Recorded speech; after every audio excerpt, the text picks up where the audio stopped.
Esther, she laughs because she gets herself tuned in, and then all these great ideas come to her, and then she sets them in motion, and then off they go.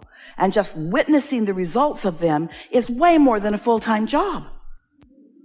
She told someone the other day, they said, "What are you doing?" She said, "I'm a pointer." What? I'm a pointer. What? I just point at things that I want to come to me. What? Yeah, just point at things I want to come to me, and then they come. And then I feel satisfaction as they come. That's it?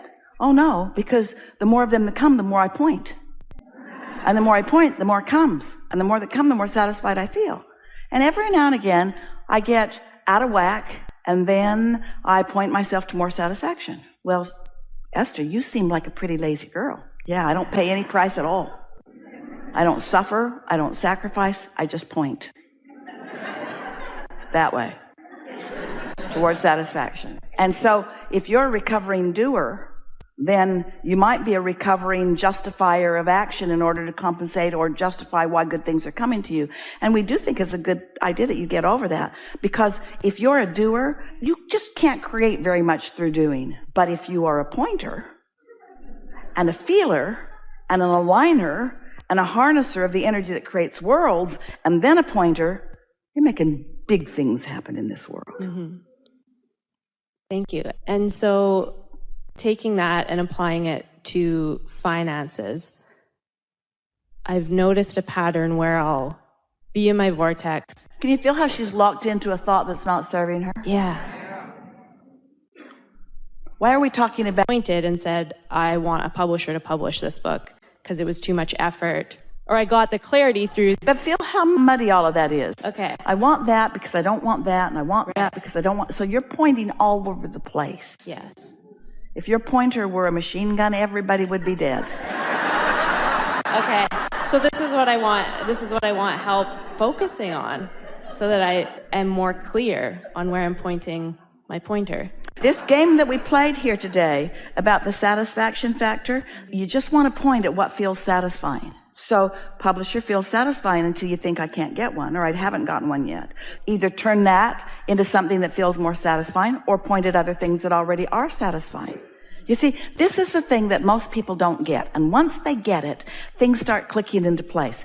You don't have to feel satisfaction about the thing you're trying to accomplish. You just have to feel satisfaction about something. Because step 1 and step 2 and step 3 and step 4 and step 5 are all separate steps. Step 1 is where you ask. Step 2 is when it happens vibrationally. Step 3 is when you let it in. So you're not doing step 1 and step 3 at the same time. They're different steps. Let step 1 happen, and now you focus on step 3. And that's what we've talked about all day here today. Feeling satisfied. That's step 3. Finding some reason to feel satisfied. And we got to say to you, to all of you, there are so many reasons to feel satisfied that we just want you to make the connection between the productivity of satisfaction. And that's such a, we love you so much, ridiculous thing that we're having to sell you on. Like, it really is a good thing that you feel good. Feeling good really will bring good things to you. Nope. I'm supposed to feel bad to get good things. And we say, how's that working out? Just try it our way, just a little while. Try to feel satisfied just a little bit. And don't try to justify your experience through hard work and action. Just be a pointer for a little while. Just start pointing. People say, what are you doing? Pointing. What are you pointing at? Things I want. Well, good luck with that. Yeah, don't need luck. It works. Universal forces. That's all I got to do. Point and like what I'm pointing at. That's it. Just point. Okay. And I have another question that's more general in terms of the desire and the future focus and being in the present moment and how to navigate between those. Can't. Pick one. That's like saying, I'm in my car, I'm driving down the road, and all around me are other drivers. But I'm not going to notice them. I'm going to think of what's happening in the city of my destination.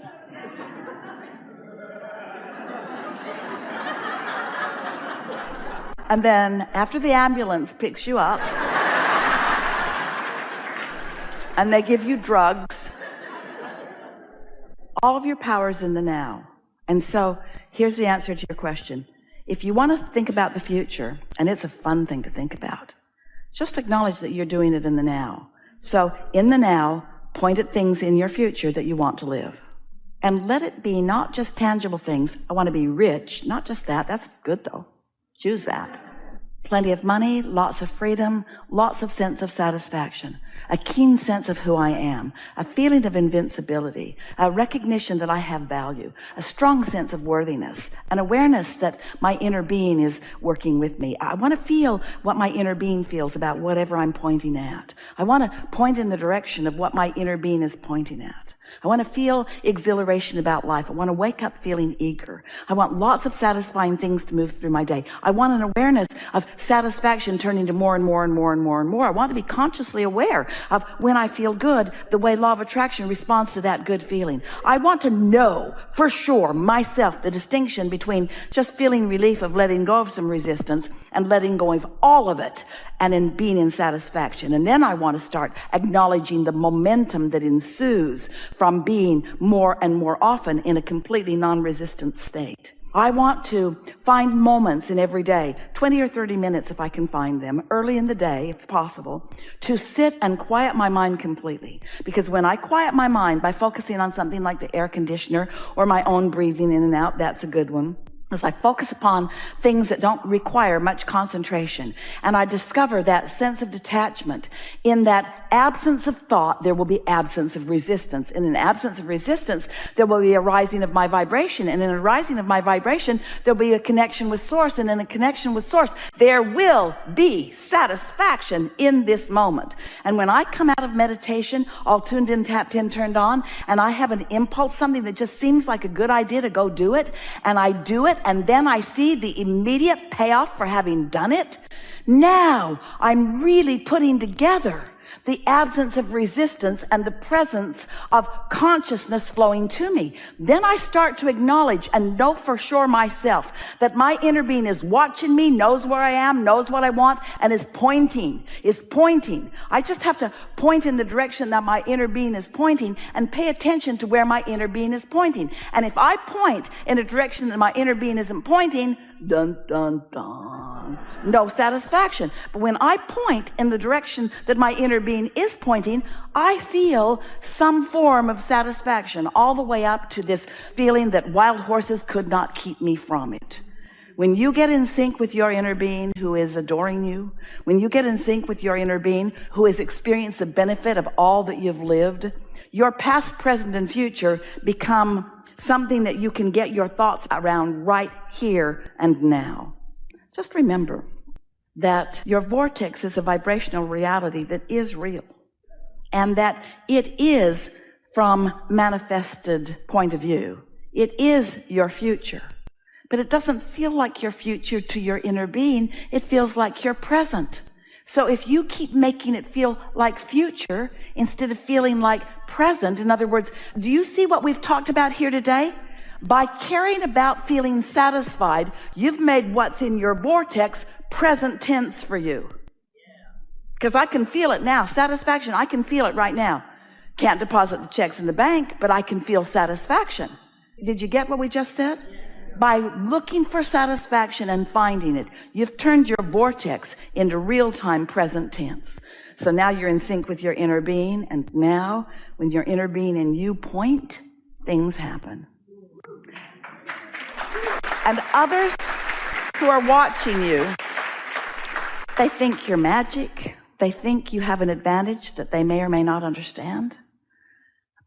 But if you have a chance, just tell them you're a pointer. You've discovered a way to get everything that you point at, and that you're so sure that it's coming that you are sublimely patient in the unfolding.